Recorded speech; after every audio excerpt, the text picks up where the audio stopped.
Greetings all, D. Bailey. I want to thank you guys for tuning into the channel. I don't know how long this video is going to be, but I have some interesting information or testimony journey that I want to discuss and share with you guys. All right, I hope that you stay tuned in. It's very important. A lot of us have experiences with it, and if you stick around, you'll possibly get some information out of this this story or this discussion. And specifically, it is regarding my relationship with alcohol. Okay, my journey. Okay, and possibly, you guys can, pull from this if you're a father, if you're a parent, if you have loved ones, or you just have anything going for yourself. It's worth sticking around for. All right. So again, I want to discuss my relationship with alcohol and why I severed that relationship with alcohol. Okay. I'm going to ask that, if you're going to stick around, please be sure to like the video, subscribe, hit the notification bell, and by all means, if you know someone who could benefit, most definitely share the video with them. All right. And I'm in the car driving, so I won't be doing too much looking at the camera. I'm en route to pick up my beautiful son, my young man, all right, from school. All right, so which he definitely will come back up in this story. But yeah, alcohol. We've all had our journey with it. Me personally started drinking. I had a few drinks just like most kids, or a lot of kids rather. High school, have a drink here and there, binge here and there in high school. But the real journey with alcohol began in the Marine Corps. Okay. A lot of people don't know this, but Marines are the most fit. But when it comes to alcohol, I think it's been proven that they are the most unhealthy, or have the most unhealthy relationship with alcohol, due to the stress, the high stress environment, similar to a lot of occupations. Law enforcement, doctors, real estate agents. Okay. But yeah, in the Marine Corps, I remember in my early 20s, we would get up and run 3.5 miles after experiencing some of the most unhealthy nights of drinking. I mean, drinking Hennessy, pints of Hennessy, multiple beer, Coronas, partying and all this good stuff. But we would wake up and go run 3.5 miles, do a PT, and do it like nothing ever happened. It's because we were required to. All right. But yeah, I did that. Fast forward to college years. You graduate from the unhealthy drinking, or what you view as unhealthy drinking, to drinking socially, engaging with professionals, drinking glasses of wine, going to fancy lounges. I personally, in undergrad, I have a bachelor's degree, and I moved into the legal field. I had ambitions of becoming an attorney. I prepared for this journey. Ended up working at a law firm, and alcohol was part of the social environment. So you justify it. All right, drinking a few glasses of wine in a nice setting, partners, attorneys, and whatnot. Okay, so we did that. Life was still smooth. Okay, fast forward to that. Fast forward to my career as a real estate broker, real estate agent, real estate broker. Most of us know an agent in our life. lot of the agents justify drinking a glass of wine after a hard day of dealing with clients, writing contracts. You'll see an agent somewhere on their Facebook page, you'll see, a glass of wine, bathtub with a glass of wine beside them, or writing a contract with a glass of wine beside them, or holding an open house with a glass of wine beside them. All right, justifying it. Okay, which is, I'm not judging anyone. All right, I lived through that, did that. All right, most recently, okay, I have a young man that I'm still raising, a son, 9-year-old son.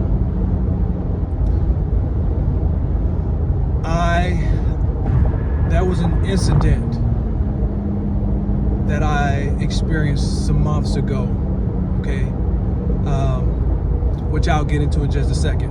All right, but as a father, I don't know if you guys know this about me, but I've been a father more years than I've been alive than not, okay? So again, I've been a father more years, longer than I've actually been alive. Okay, all right, so does anyone understand what I'm saying? I've been a father over half of my life, okay? I have a 30-year-old son, a 27-year-old son, and a 9-year-old son, okay? I had my first son at 17, second son at 19, okay? And I have a 9-year-old. All right, so just to put that into perspective, all right, did all the craziness, all right? Grew me up like a lot of us grew up when we have children. But most recently, because of the age at which I had my youngest son, I was a little bit more mature. I had life more so figured out than I did when I had my other two sons. All right. When I had this young man, I remember having a conversation with God. It set me straight. I made a lot of decisions. I cut out a lot of things. I made decisions about how I wanted my life to be and how I wanted his life to be. Multiplied the feelings that I had when I had my other two sons, okay? So just to put that into perspective, all right?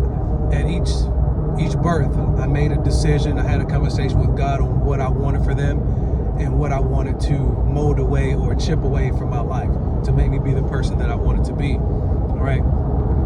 So anyway, with the younger son, I was at the point where alcohol was nothing. It was not important enough for me to experience a lot of things that come along with alcohol. I did not want him to be exposed to certain things. And though I was still drinking alcohol socially, casually, when the youngest was born, it was always, nothing unhealthy. I would never take a risk in regards, that would impact him in any shape, form, or fashion. Okay. In fact, I'm so engaged in his life right now that I could not imagine the residuals of drinking impacting, the healthiness that I experience with him, the joy that I experience when he's around. His being, he's such an active kid, so I can imagine drinking, then the next day waking up not being able to go ride bikes with him, to hop on skates, to be so hungover to where I can't, engage him or answer his questions. All right. With him, life was, in my opinion, it's much more figured out than it was before. Attending service. Can imagine drinking Saturday night, waking up Sunday morning, and that being the reason for me not being able to go to church. Set the example before God. Him going to Sunday school. All right. So about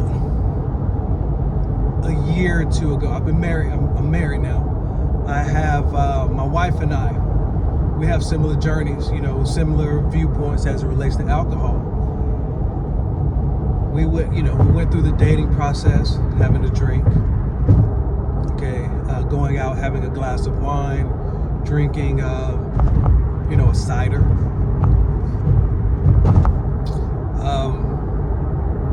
The next day, we would have this, because of the ages that we are right now, mid-40s, we would have this hard feeling. A lot of you guys probably experience it, the next day.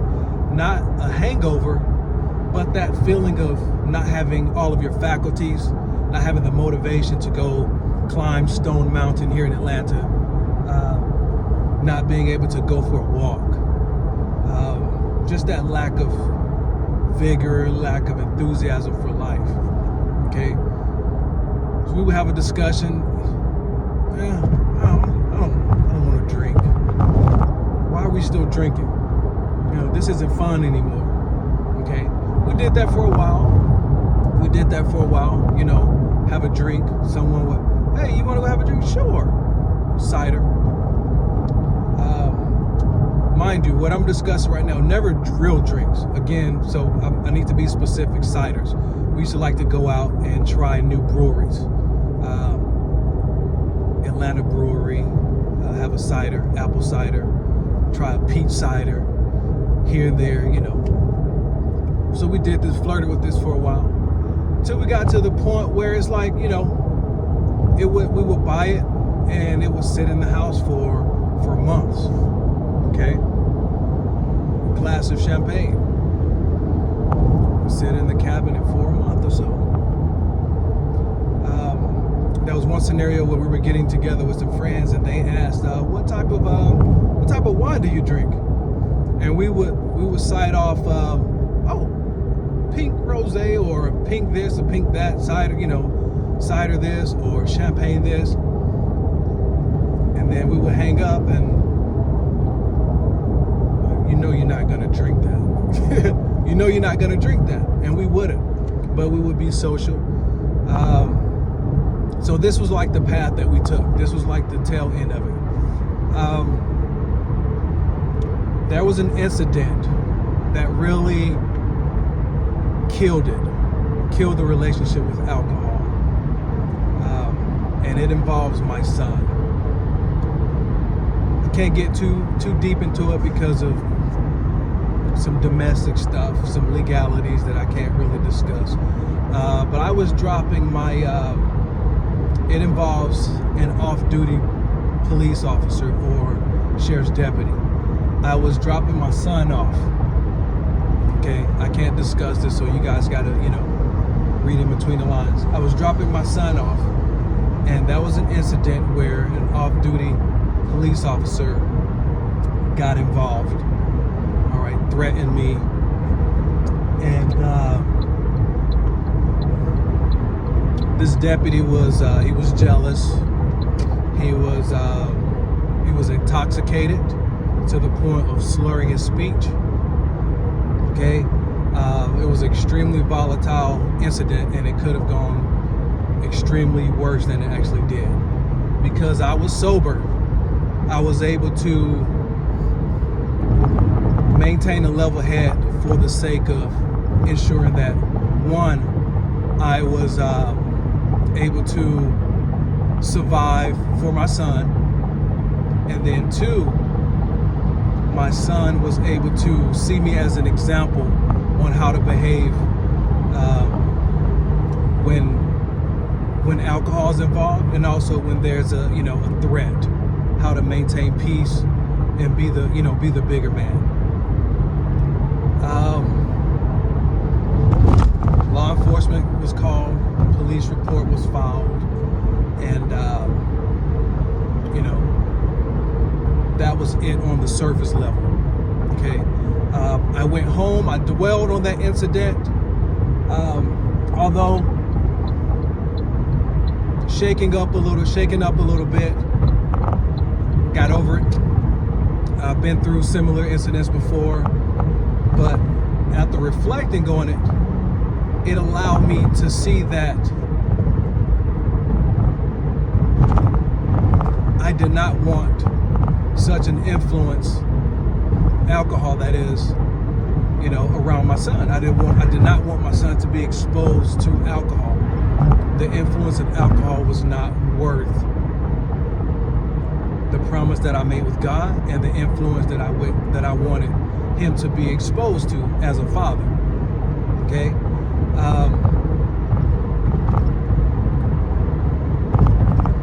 Shortly thereafter, that's when I really started to narrow in on my purpose for my channel even. Okay, for those of you who've been to the channel, been tuned into the channel for a long time, know that my channel has gone through many transformations, which is okay. Family vlogs, real estate sales and investing, construction, all right? And all of those things are still part of who I am as a professional, as a man. However, not so much of my focus. Okay, there are bigger, more important things in life, and I believe that fatherhood and sharing my journey as a father is what's most important and what's more worthy of being focused on. All right. So yeah. So at this point right now, alcohol is, although I've never technically what people would consider an alcoholic. All right, never been that, but again, I think that alcohol is so unhealthy that I've made the decision to basically cut it off completely. Okay, not even socially. All right. Perspective shows me that, having all of your faculties and, having that natural high is what's most important as a father and as a husband. Okay. I hope that you guys, I'm not going to get into the physiological part of it, but I can tell you that, alcohol is not something that your body welcomes. Okay. And I enjoy being outgoing, being extroverted.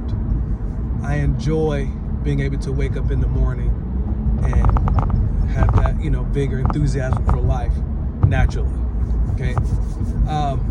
And to be honest with you, I would recommend that if you're a father, if you're, your father, your husband, find the natural high. And it sounds so cliche. At this stage of my life, I've been through life to know, to admit that when I heard someone say, find that natural high, it sounded corny, it sounded cheesy, but it's true. It's, it requires a journey, but even social drinking is not something that I would advise. Okay. But yeah, that's my relationship with alcohol now. That's my journey. There are details in between that I did not discuss, but for the most part, you get it. All right. I hope that you guys can relate, and I hope that you have benefited from this this discussion, this story. And I'm going to ask that if you benefited from it, please like, comment, subscribe, jam that notification bell, and stick around for future videos. All right, I haven't been as consistent lately, but they're going to get better. All right, there's more to come. Thank you for listening. D. Bailey Speaks. I hope you guys have a wonderful day. Dub out. Peace.